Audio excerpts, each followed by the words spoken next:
خان کی رہائی، پاکستان میں martial law, field marshal K حوالے سے عدلیہ کے اور بہت اہم معاملات۔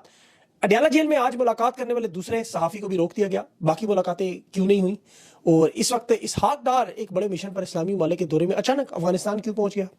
اور اسلام آباد میں شدید بارش، بلوچستان میں مسنگ پرسنز فیملی کا احتجاج، پولیس کی بدماشی، اور مریم نواز کی نااہلی۔ 24 گھنٹوں کی بارش میں پنجاب میں 103 لوگ اس وقت جاں بحق، اور باؤ جی اور پنجاب کی امی ہیں کہاں اس وقت؟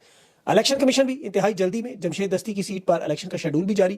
سینٹ کے انتخابات میں جو معاملات پس پردہ ہیں وہ کیا ہوئے، طے ہو چکے ہیں، میں آپ کے سامنے رکھتا ہوں۔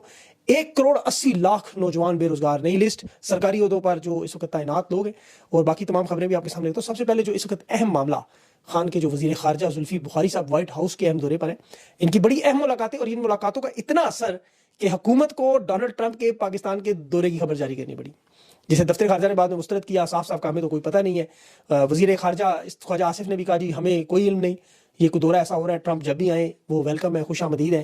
میڈیا کی خبر تھی، میڈیا نے تردید کی، ہمیں نہیں پتہ، فارن آفس میڈیا دونوں اس پہ یو ٹرن کیوں لے گئے۔ اعزاز سید صاحب نے معافی مانگی، جیو نیوز نے معافی مانگی، باقیوں نے بس ڈنگ ٹپا پروگرام، لیکن کہ جو صحافی پروپیگنڈا کرتے رہے، وجہ کیا؟ وائٹ ہاؤس میں پتہ چل گیا زلفی بخاری کی ملاقاتیں، اس میں عدلیہ کے حوالے سے، خان کی رہائی کے حوالے سے، اس کے علاوہ جو بھی صحافیوں کے معاملات ہیں وہ سارے کے سارے کل کی جو کمیشن کی رپورٹ تھی آج جمع کروانی تھی۔ بہت ساری انفارمیشن ہے، بہت ساری معلومات ہے، لیکن جب تک ظاہر ہے وہ خود زلفی صاحب جو ہے وہ پبلک کے سامنے نہ رکھیں، یہ مناسب نہیں ہے۔ لیکن میں اتنا آپ کو ضرور بتا سکتا ہوں کہ پاکستان کے تمام معاملات وائٹ ہاؤس میں پہنچائے گئے ہیں۔ امریکی مداخلت کا دیکھیں جو معاملہ ہے، اس میں انسانی حقوق کا جو بھی کمیشن آپ نے دیکھا، اس کا ٹرمپ حکومت پر دباؤ نظر آ رہا ہے۔ یہ ملاقاتیں اسی سلسلے کا ایک تسلسل ہے۔ اب اس سلسلے میں ابھی سجاد برقی صاحب کے حوالے سے کل جو خبریں تھیں کہ وہ ایک مہم چلا رہے ہیں ان ملاقاتوں کو روکنے کے لیے، جس پر برقی صاحب نے تفصیل سے وہ پورا بیان دیا، بلکہ انہوں نے اس ٹویٹ میں وہ ای میل جو انہوں نے اس کمیشن کو لکھی، وہ ٹویٹ بھی ساری ای میل بھی انہوں نے کر دی کہ عمران خان کی فیملی جو ڈونلڈ ٹرمپ سے ملاقاتوں کا انتظام کرنے کی کوشش کریں ٹام لینٹوس کمیشن کو، ان کو 9 گھنٹے پہلے سجاد برقی صاحب کی طرف سے ای میل آئی تھی۔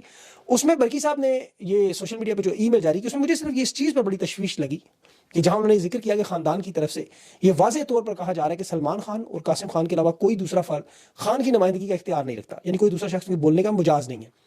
سلمان خان اور جو قاسم خان عمران خان کے بیٹے برطانوی شہری ہیں، برطانیہ میں مقیم ہیں، اگلے ہفتے امریکہ آ رہے ہیں، پھر جو اس معاملے پر سیاسی جبر اور والد کی غیر منصفانہ جو ان کی قید ہے اس پر وہ آواز اٹھائیں گے۔ ٹام لینٹوس سمیت انہوں نے سیاسی اور عسکری حکومت کو جو بھی ان کے ساتھ معاملات ہیں وہ حکومت کو خود بتائیں گے، جو بھی وہاں ان کی میٹنگز ہوں گی۔ برقی صاحب کا موقف یہی ہے، وہ زلفی بخاری کی تعریف بھی کر رہے تھے کہ ہمارا مشن ایک ہے، ہمارا خان کی رہائی کا معاملہ ایک ہے، لیکن یہ ای میل ان کی مجھے تھوڑی سی سمجھنے میں مشکل پیش آ رہی تھی کہ عمران خان کے بیٹے دیکھیں بلا شبہ اپنے والد کی رہائی پر ان سے زیادہ بہتر کوئی شخص نہیں، لیکن جو میں نے دونوں سے سوال تو پوچھا ہے، برقی صاحب سے بھی اور زلفی صاحب سے بھی، اس کی جو مجھے اس میں جو چیز نظر آ رہی ہے کہ عمران خان کے بیٹوں کو بلا شبہ خان کے بارے میں تو پتہ ہے، لیکن پاکستان کے حالات، الیکشن چوری کرنا، آزادی، یہ سارے رائے کا معاملہ، عدلیہ کے معاملات، مخصوص رشتے، یہ سارا ایک بڑا ٹیکنیکل معاملہ ہے۔ جو شخص اس پورے پروسیس سے گزرا ہو اسے ہی پتہ ہے۔ اور زلفی بخاری اس لیے آئیڈیل ہے کہ دیکھیں وہ ایک تو خان کا اس پہ اعتماد بھی ہے، پھر وہ ظاہر ہے برٹش ہونے کی وجہ سے انگریزی اور تعلیمی قابلیت بھی ٹھیک ہے، ان چیزوں کو سمجھتا بھی ہے، سیاست میں پاکستان میں اس کا بڑا ٹائم بھی گزرا ہے، اچھی خاصی پریزنٹیشن کرنا جو میرے زلفی بخاری ایک قابل موضوع شخص ہے، اور ویسے تحریک انصاف کا ضروری معاملہ ہے۔ لیکن عمران خان کے بیٹوں کی اگلے ہفتے جو ملاقات 17-18 کو کوشش ہے، اس پہ بہت ساری چیزیں سامنے آ جائیں گی۔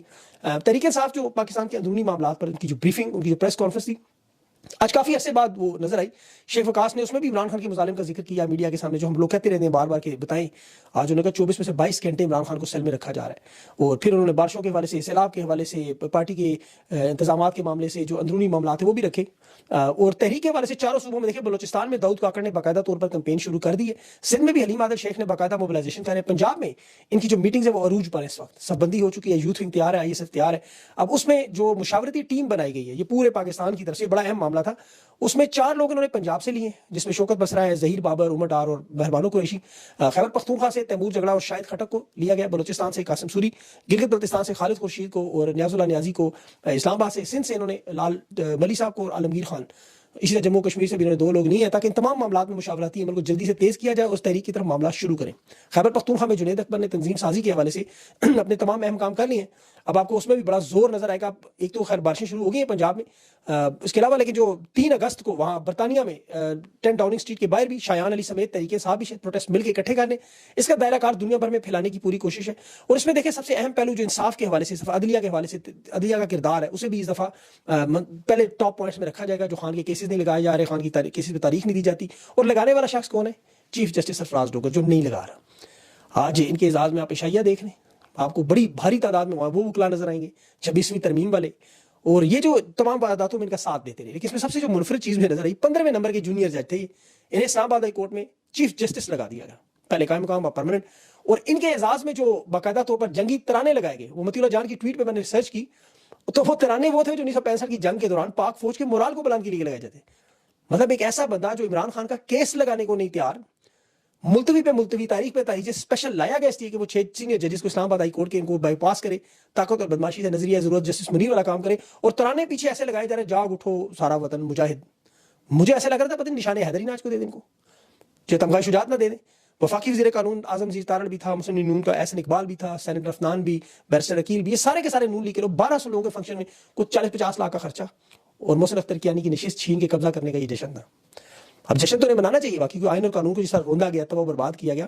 آپ دیکھیں کوٹ لکھپت جیل ٹرائل میں انویسٹیگیشن افسر منیر, انسپیکٹر منیر, عمرے کی ادائیگی خانہ کعبہ میں, اسے گواہی کے لیے آن لائن لیا گیا, تو احرام اس نے پہنا ہوا تھا.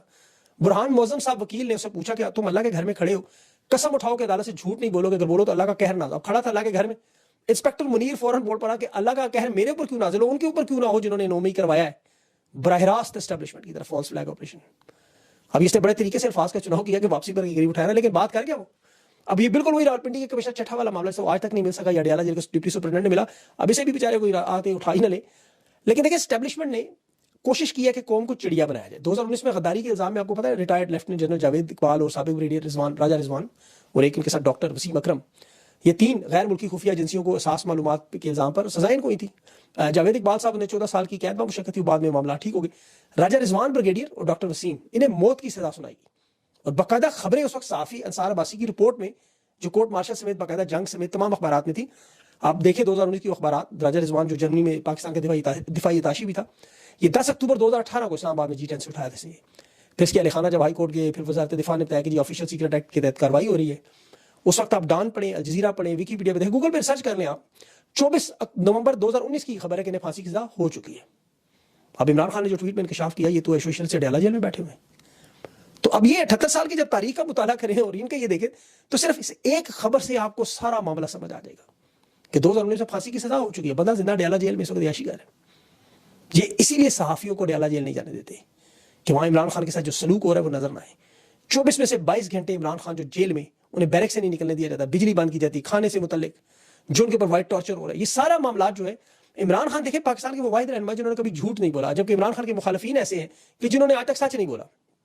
اب یہ تصدیق کرنے کے لیے پہلے وہ علینا شگری نے کوشش کی, آج عطر کاظمی صاحب کا نام تھا اڈیالہ جیل میں, ان کی ٹویٹ آئی کہ میں یہاں, کیونکہ سپرنٹینڈنٹ نے ایک پریس ریلیز کی تھی, آپ کو یاد ہوگا جی, یہاں سب اچھا ہو رہا ہے, عمران خان کو B کلاس ملی ہے, سابق وزیر اعظم کی سہولیات ہیں, LED لگی ہے, دنیا جہان کی مرغن غذائیں مل رہی ہیں.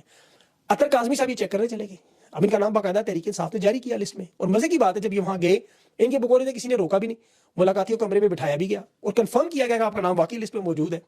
پھر انہیں گھنٹوں انتظار کروانے کے بعد آ کر یہ کہہ دیجیے ملاقات کا تو وقت ختم ہو گیا, بغیر ملاقات کے اب جائے.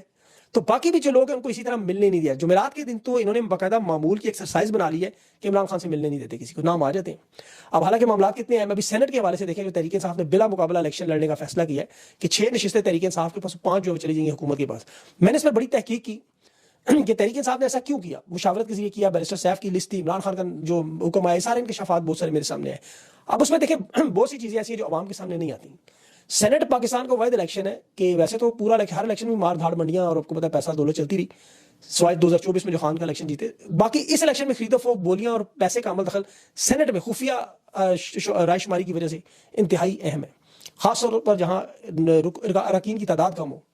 اب تحریک انصاف کے اس وقت 17 کے قریب لوگ ایسے ہیں جو JUI کے سینٹر طلحہ کے پیسوں اور نون لیگ کے نیاز احمد صاحب اور ان کے باقی لوگوں جیسے امیر مقام کے بیٹے کے ان کے پیسوں سے یہ بڑے آرام سے یہ نشستیں نون لیگ اور JUI کو مل جانی تھیں. اب مخصوص نشستوں کے جو آپ کے سامنے ہوا, تحریک انصاف کو یہ 5 نشستیں بھی نہیں دینی تھیں. انہوں نے مرزا فریدی صاحب ان کے پاس ایک ارب پتی شخص موجود ہے, باقی تو آپ کو پتا جنہیں ٹکٹ نہیں دیا وہ کئی عام لوگ ہیں, ان کے پاس تو کوئی اتنی لمبی چوڑی دولت نہیں کوئی ان سے ٹکٹ خرید سکتے. یہاں پر PTI کی جو پارلیمنٹیرینز ہیں, عوامی نیشنل پارٹی ہے, یہ لوگ پیپلز پارٹی کے ساتھ مل کے, اب تو JUI نے بھی نون لیگ سے اتحاد کیا ہوا, تو تحریک انصاف ایک واحد جماعت ہے جو سولو فلائٹ پہ. اور یہاں الیکشن کمیشن نے دیکھے خیبر پختونخوا اسمبلی میں ابھی خواتین کی مخصوص نشستوں میں ایک دفعہ پھر ANP اور PTI کے درمیان اس دفعہ ٹاس کروایا. ANP کی شاہدہ وحید صاحبہ وہ جیت کر اب MNA بن چکی ہیں, اور یہ پاکستان کی جمہوریت کے لیے, اس آئینی بینچ کے لیے, نئی عدلیہ کے لیے ایک بدترین مثالیں بنتی جا رہی ہیں. اور یہ باقی صوبائی اسمبلی میں جو سینٹ سے ووٹ مانگیں گے وہ انہی لوگوں سے مانگیں گے. اب پیپلز پارٹی کو سارے پروسیس میں ایک نشست اور مل جائے گی. مشال یوسف کی ثانیہ نشتر والی سیٹ ہے وہ کنفرم نظر آ رہی ہے. اب خیبر پختونخوا کی اسمبلی میں جو اجلاس 20 جولائی کو فیصل کریم کنڈی صاحب نے بلایا ہے, اب اس میں یہ دیکھا جائے گا یہ 16-17 لوگ جو ہیں تحریک انصاف ڈھونڈ رہی ہے جو JUI یا نون لیگ سے پیسے پکڑنے کی حامی بھرے. نون لیگ کا دعویٰ ہے 48 سے زیادہ لوگ ہیں, لیکن میں نے ریسرچ کی 17 کے قریب بنتے ہیں. کوئی 1 کروڑ, کوئی 2 کروڑ, کوئی 3 کروڑ پہ تیار تھے لوگ. یہ پاکستان کی سب سے بدترین تاریخ رہی ہے. یقین کریں ہر پارٹی میں پاؤ گوشت کے لیے بھینسیں مارنے کے لوگ ہر جگہ موجود ہیں, اور یہ رہیں گے ہمیشہ. ابھی تحریک انصاف کے اندر بھی ایسے لوگ موجود ہیں, اور یہ عمران خان کے دور میں بھی تھے. بلکہ عمران خان کے بھی آپ کو پتا ہے, جو خود وہ عمران خان باہر تھے, تو 9 مئی کے بعد جب اعلان کیا کہ جو لوگ نظریے پر کھڑے رہے 9 مئی کے بعد انہیں پارٹی میں واپس لیا جائے, عہدے دیے جائیں, تو ان میں بہت سے لوگ ایسے بھی ہیں جو ماضی میں باقاعدہ پیسے پکڑ کر ووٹ بیچتے رہے. اب میں ان کے نام نہیں لینا چاہتا, لیکن ایک تاریخ ہے جو پاکستان کی سیاست کی ایک بدنما تاریخ ہے. ان حالات میں دیکھیں معیشت میں بھی حفیظ شیخ صاحب کی جو ہمارے معاشیات ہیں, بینکر ہیں, IMF سمیت دنیا کے بڑے اداروں میں, انہوں نے بڑی خطرناک خبر دی, بڑی خطرناک, کہ یہ 64% آبادی ہے نا نوجوانوں کی, جس کا مقصد میں روز ذکر کرتا ہوں, اس میں 15 سال سے 24 سال تک کی عمر کے 1 کروڑ 80 لاکھ نوجوان بالکل فارغ, نہ تعلیم نہ ہنر اور نہ ہی کوئی آگے راستہ نظر آ رہا ہے کہ کرنا کیا ہے. 1 کروڑ 80 لاکھ, اندازہ کریں 24 کروڑ لوگوں کو جس طرح ریوڑ بنا کے ایک اسٹیڈیم میں رکھا گیا ہے, قدرتی آفات, بے روزگاری, مہنگائی جیسی درندوں کے سامنے چھوڑا گیا, اور وہاں عمرہ خوشیاں منا رہے ہیں, انجوائے کر رہے ہیں. اس وقت پورا پاکستان سیلاب میں ڈوبا ہے. پنجاب کے تو حالات آپ کو پتہ ہے, آج 24 گھنٹوں کی بارشوں کو دیکھیں, 103 شہری جہاں کو 400 جو ہے وہ شدید زخمی بھی ہیں. ایسے ایسے مناظر نظر آ رہے ہیں, گاڑیوں میں لوگ پھنسے ہوئے سیلاب ہے, اور انتظامیہ دور دور تک نظر ہے. سوات میں تو چلے وہ پہاڑی علاقہ تھا نا, کہہ رہے جی ریسکیو نہیں پہنچ سکتی, لیکن پھر بھی نہ لی تھی. یہاں دن دہاڑے میں KP کے وزیر خزانہ کا بیان دیکھا, انہوں نے کہا کہ موقع سیاست کا نہیں ہے, پنجاب کے لیے دعا کریں. دعائیں تو پاکستان کے سارے لوگ کرتے ہیں, عوام بیچاری ڈوبی ہوئی ہے, لیکن انتظامیہ غائب, ماں بھی غائب پنجاب کی, اور اس کا باپ بھی غائب ہے. وہ کدھر؟ آپ مری چلیں گے ڈھونڈ لیں. سارے کا سارا خاندان پروٹوکول میں جا رہا ہے سہانے موسم میں انجوائے کرنے, پکوڑے کھانے چائے کے ساتھ, اور وہ انتظامیہ شاید پتہ نہیں ان کے لیے کوئی پکوڑے تال رہے ہیں. ٹائٹینک کی ابھی میں نے ٹویٹ بھی کی, وہ ڈوبتے جہاز میں عمرہ میوزک سن رہے تھے. یہ نیرو کا آپ نے سنا, وہ چین کی بانسری بجا رہا تھا. میاں صاحب اس وقت پکوڑے اور چائے کے ساتھ انجوائے کر رہے ہیں, اور پنجاب میں ان کی امی, اور معاف کیجیے ان کی بیٹی پنجاب میں جو خود ساختہ امی, وہ بھی یہاں ہوں گی ضرور. تو مطلب حالات یہ ہے کہ ان لوگوں کے ہاتھوں میں آپ چڑھے ہوئے ہیں. تو اس لیے آپ کو تو اس وقت کوئی تاریخ نظر آئے, آپ کو ان کے خلاف نکلنا چاہیے.